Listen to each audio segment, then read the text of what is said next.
Hi guys, എല്ലാവർക്കും പുതിയൊരു വീഡിയോയിലേക്ക് സ്വാഗതം. ഇന്നത്തെ വീഡിയോയ്ക്കകത്ത് നമ്മൾ നോക്കാൻ പോകുന്നത് ബാറ്ററികളെ പറ്റിയിട്ടാണ്. നമ്മളിപ്പോൾ ദിനംപ്രതി ഉപയോഗിക്കുന്ന എല്ലാ സാധനങ്ങളിനകത്തും ബാറ്ററി ഉണ്ട്. സ്പീക്കേഴ്സ് എടുത്തു കഴിഞ്ഞാൽ അതിനകത്ത് ബാറ്ററി ഉണ്ട്, ഫോൺ എടുത്തു കഴിഞ്ഞാൽ അതിനകത്ത് ബാറ്ററി ഉണ്ട്, ലാപ്ടോപ്സ്, നമ്മൾ ഓടിക്കുന്ന വണ്ടികളിൽ വരെ ബാറ്ററി ഉണ്ട്.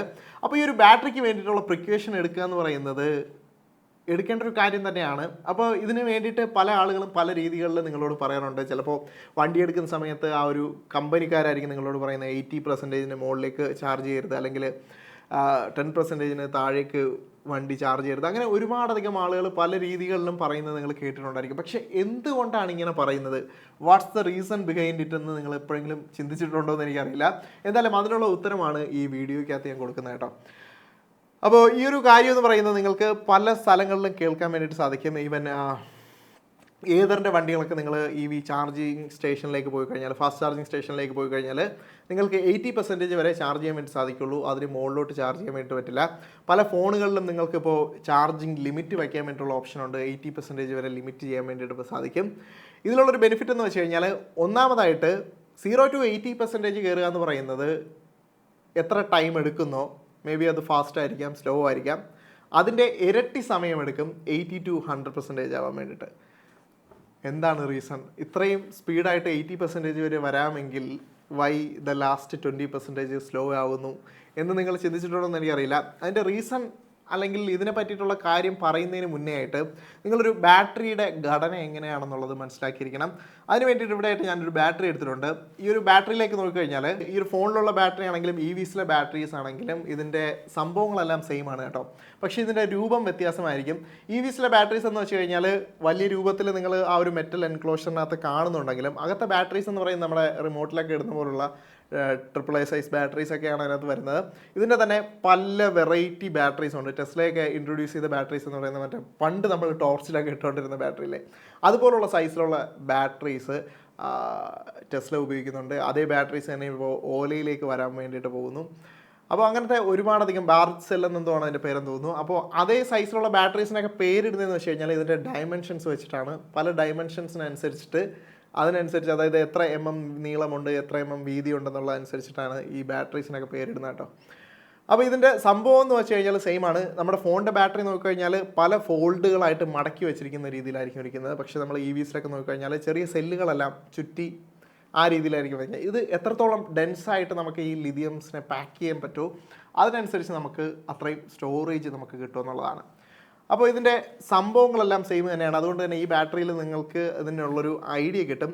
ഈ ഒരു ബാറ്ററി നമ്മൾ കീറി തുറന്ന് എടുത്തു കഴിഞ്ഞാൽ ഇതിനകത്ത് നിങ്ങൾക്ക് കാണാൻ പറ്റുന്നതെന്ന് വെച്ച് കഴിഞ്ഞാൽ 2 തരത്തിലുള്ള ഒരു അലൂമിനിയം ഇതിലൊരു വേഫറിങ് ഉള്ളൊരു സംഭവം കാണാം, അതുപോലെ തന്നെ കോപ്പർ വേഫറിങ്ങിലുള്ളൊരു സംഭവം കാണാം.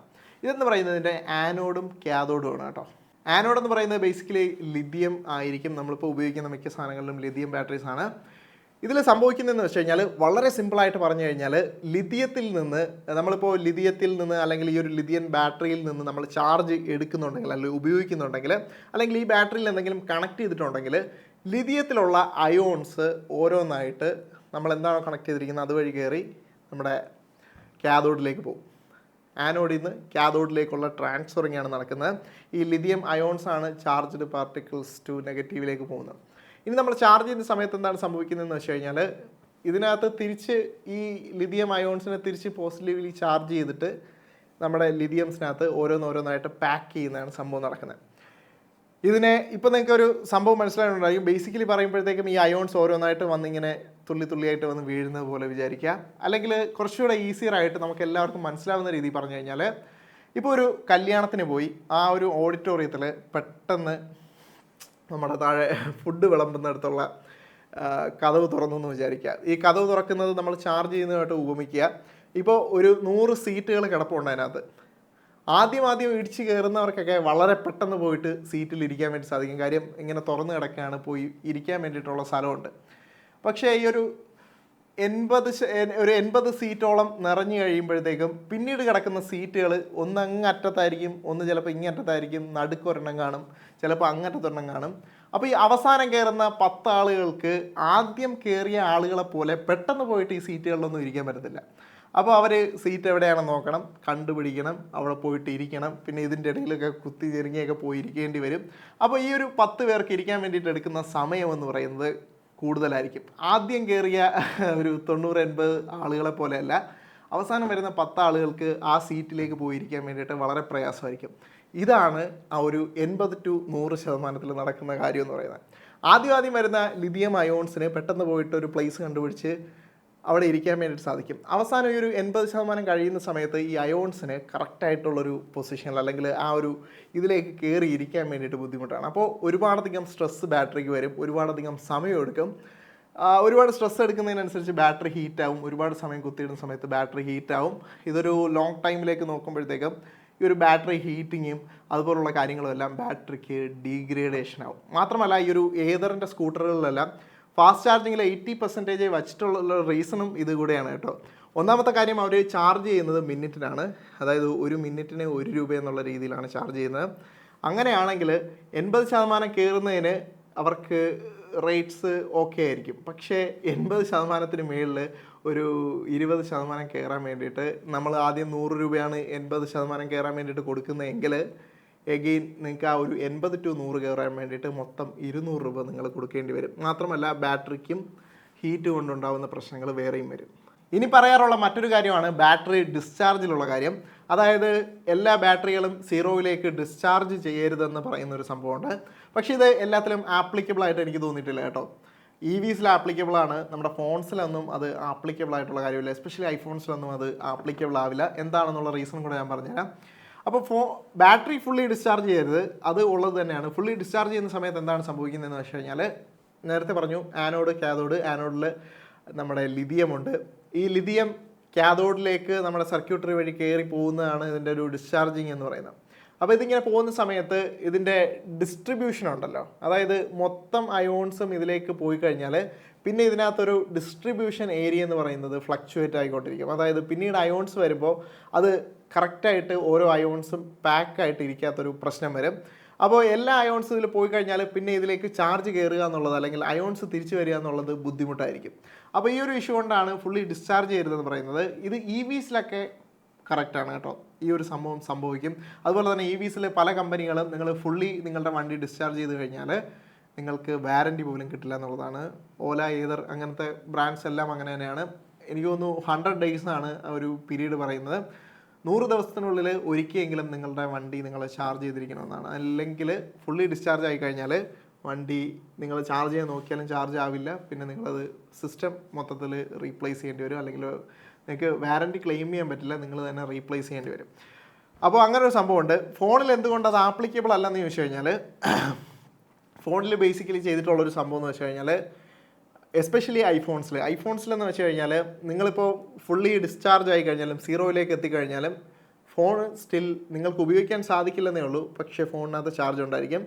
ഈ ഐഫോൺസിലൊക്കെ ഒരു 12 തൊട്ട് ലേറ്റർ ഐഫോൺസിന് മറ്റേ നമ്മുടെ ഫോൺ ഓഫ് ആണെങ്കിൽ പോലും കണ്ടുപിടിക്കാൻ വേണ്ടിയിട്ടുള്ള സിസ്റ്റമൊക്കെ ഉണ്ട്. അപ്പോൾ ഏകദേശം ഐഫോണിൻ്റെ നിലവിലെ ബാറ്ററി പെർസെൻറ്റേജിലും ഒരു ഏകദേശം 10%ഓളം ഇതിന് റിസർവ് ഈ ഒരു ബാറ്ററിക്കകത്തുണ്ട്. അതായത് 10%-ന് മുന്നേ നമുക്ക് കാണിക്കുന്ന 10% അല്ല, സീറോ ആവുന്ന സമയത്തും ഒരു 10% ലെഫ്റ്റ് ആയിരിക്കും ഐഫോൺസിൻ്റെ ബാറ്ററീസിനകത്ത്. അതുപോലെ തന്നെ പുതിയ ഫോണുകളിലെല്ലാം ഈ ഒരു സംഭവം വന്നിട്ടുള്ളത് കൊണ്ട് തന്നെ ഫോണിൽ അത്രത്തോളം സീറോ ആവുന്നത് വലിയ പ്രശ്നമല്ല. യൂഷ്വലി നിങ്ങൾക്ക് ഫോണിനൊക്കെ സീറോ ആക്കാം. EVസിൽ സീറോ ആക്കുന്നത് വളരെ വലിയ പ്രശ്നമായിരിക്കും. പിന്നെ ലാപ്ടോപ്സിൻ്റെ കാര്യത്തിലേക്ക് വരുമ്പോഴത്തേക്കും പലർക്കും ഉള്ള സംശയമാണ് ലാപ്ടോപ്സ് കണക്ട് ചെയ്തിട്ടുകൊണ്ട് ഉപയോഗിക്കാൻ പറ്റുമോ എന്നുള്ളത്. ലാപ്ടോപ്സ് നിങ്ങൾക്ക് ഇപ്പോഴത്തെ ലാപ്ടോപ്സുകളെല്ലാം നിങ്ങൾക്ക് കണക്ട് ചെയ്തിട്ടുകൊണ്ട് ഉപയോഗിക്കാം കേട്ടോ. നിങ്ങൾ കണക്ട് ചെയ്തിട്ടുകൊണ്ടിരിക്കുകയാണെങ്കിൽ ബാറ്ററിയുമായിട്ട് പിന്നെ ലാപ്ടോപ്പിന് ഒരു ബന്ധവുമില്ല. ഡയറക്റ്റ് നിങ്ങൾ കൊടുത്തിരിക്കുന്ന അഡാപ്റ്ററിൽ നിന്നായിരിക്കും കറണ്ട് എടുക്കുന്നത്. നിങ്ങളെപ്പോൾ അഡാപ്റ്റർ യൂസ് ചെയ്യാതിരിക്കുന്നോ അപ്പോൾ മാത്രമേ ബാറ്ററിയിൽ നിന്ന് എടുക്കുകയുള്ളൂ. അപ്പോൾ നിങ്ങൾ പുതിയ ലാപ്ടോപ്പുകൾ വാങ്ങിക്കുന്ന സമയത്ത് ഉപയോഗിക്കേണ്ട രീതി എന്ന് വെച്ച് കഴിഞ്ഞാൽ, വീട്ടിലായിരിക്കുന്ന സമയത്ത് ഫുള്ളി കണക്റ്റഡ് ആയിട്ട് ഉപയോഗിക്കുക. ബാറ്ററി ആവശ്യമുണ്ട് അല്ലെങ്കിൽ പുറത്ത് പോകുന്ന സമയത്ത് മാത്രം ബാറ്ററിയിലിട്ട് ഉപയോഗിക്കുക. അതുകൊണ്ട് നിങ്ങൾക്ക് ബാറ്ററീന് വേറെ ഇഷ്യൂസോ കാര്യങ്ങളൊന്നും വരാനില്ല. പക്ഷേ പഴയ ലാപ്ടോപ്പുകളിൽ ഇതല്ല സംഭവം. അത് നിങ്ങൾ ബാറ്ററി ചാർജ് ചെയ്യുന്നതിനോടൊപ്പം യൂസ് ചെയ്യുന്നുള്ളൊരു രീതിയായിരുന്നു. പുതിയ ലാപ്ടോപ്പുകളിൽ അങ്ങനെയല്ല, ഡയറക്റ്റായിട്ട് അഡാപ്റ്ററിൽ നിന്ന് പവർ എടുത്തിട്ടായിരിക്കും നമ്മുടെ ലാപ്ടോപ്പ് വർക്ക് ചെയ്യുന്നത്. അതേ സംഭവം ഫോണിലും അതുപോലെ തന്നെ EVസിലൊന്നും ഇല്ല കേട്ടോ. EVസിൽ നിങ്ങൾക്ക് ചാർജ് ഉപയോഗിക്കാൻ സാധിക്കില്ല. പക്ഷേ ഫോണുകളിൽ അങ്ങനെ കുത്തിയിട്ട് ഉപയോഗിക്കാൻ പറ്റില്ല. ചാർജ് ചെയ്യുന്നതിനോടൊപ്പം തന്നെ ഫോണും യൂസ് ചെയ്യുന്നുള്ള രീതിയിലായിരിക്കും. പോരാത്തതിന് ഒരുപാടധികം ഹീറ്റ് ആവും. ലാപ്ടോപ്സിൽ അങ്ങനെ ഹീറ്റ് ആവുന്നതെന്ന് വെച്ച് കഴിഞ്ഞാൽ അതിൻ്റേതായിട്ടുള്ള യൂസേജ് കൊണ്ടുള്ള ഹീറ്റാണ്, അല്ലാതെ ബാറ്ററി ഹീറ്റ് ആവുന്നതല്ല. അപ്പോൾ നിങ്ങൾക്ക് ലാപ്ടോപ്സൊക്കെ അങ്ങനെ ഉപയോഗിക്കാം, ഫോൺ അങ്ങനെ ഉപയോഗിക്കാൻ വേണ്ടി സാധിക്കില്ല. കാര്യം സിസ്റ്റം ടോട്ടലി ഡിഫറെൻ്റ് ആണ്. അപ്പോൾ എല്ലാവർക്കും ഈ ഒരു ബാറ്ററിയെ പറ്റിയിട്ടുള്ള അല്ലെങ്കിൽ ബാറ്ററിയെ പറ്റിയിട്ട് ചാർജ് ചെയ്യുന്നതിനും ഡിസ്ചാർജ് ചെയ്യുന്നതിനെ പറ്റിയുള്ള ഒരു ഐഡിയ കിട്ടിയെന്ന് ഞാൻ പ്രതീക്ഷിക്കുന്നു. ഈ ഒരു വീഡിയോ ഞാൻ കുറച്ച് ദിവസങ്ങളായിട്ട് ചെയ്യണമെന്ന് വിചാരിക്കുകയാണ്. ബാറ്ററിയുടെ ഒരു വീഡിയോ ഞാൻ റീസെൻ്റ്ലി ചെയ്ത സമയത്ത് ഒരുപാട് പേർക്ക് സംശയം എന്തുകൊണ്ട് അങ്ങനെ ചെയ്യുന്നു എന്നുള്ളതൊക്കെ. അപ്പോൾ ഈ ഒരു വീഡിയോ അതിന് വേണ്ടിയിട്ടാണ്. ഒരുപാടധികം ആളുകൾക്ക് ഇപ്പോൾ എന്താണ് സംഭവം എന്നുള്ളത് പിടിയിട്ടുണ്ടായിരിക്കും. എന്തായാലും ഈ ഒരു വീഡിയോ നിങ്ങൾക്ക് ഇഷ്ടപ്പെട്ടിട്ടുണ്ടെങ്കിൽ ഇപ്പോൾ തന്നെ സബ്സ്ക്രൈബ് ചെയ്യാം കേട്ടോ. ഇതുപോലുള്ള ഒരുപാടധികം വീഡിയോസ് ഇനിയും അപ്ലോഡ് ചെയ്യുന്നതായിരിക്കും. അപ്പോൾ എല്ലാവർക്കും ഈ ഒരു വീഡിയോ ഇഷ്ടപ്പെട്ടെങ്കിൽ അഗൈൻ ലൈക്ക് ചെയ്യുക, സബ്സ്ക്രൈബ് ചെയ്യുക. അടുത്തൊരു വീഡിയോയിൽ കാണാം. Bye guys.